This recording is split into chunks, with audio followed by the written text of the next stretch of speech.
Welcome to the Salmon Runs YouTube. Enjoy the video.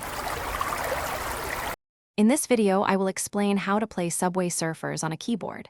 Getting started is super easy with just a few keys.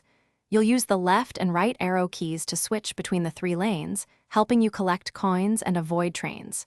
To jump over obstacles, simply press the up arrow key. And when you need to duck under something, the down arrow key is your go-to. Mastering these basic movements is your first step to becoming a top surfer. Once you've got the basics down, it's time to explore some advanced moves and power-ups. The hoverboard is your best friend for protection. Just hit the spacebar to activate it for 30 seconds of invincibility. Keep an eye out for jetpacks, which let you soar above the tracks for a brief period, collecting coins effortlessly.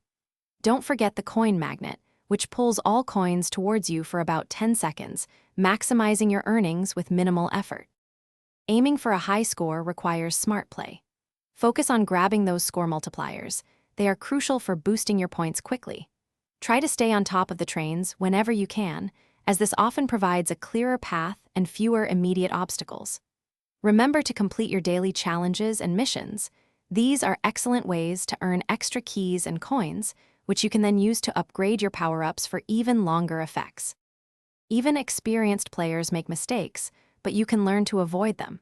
A common error is panicking and making too many quick, unnecessary lane changes, especially as the game speeds up.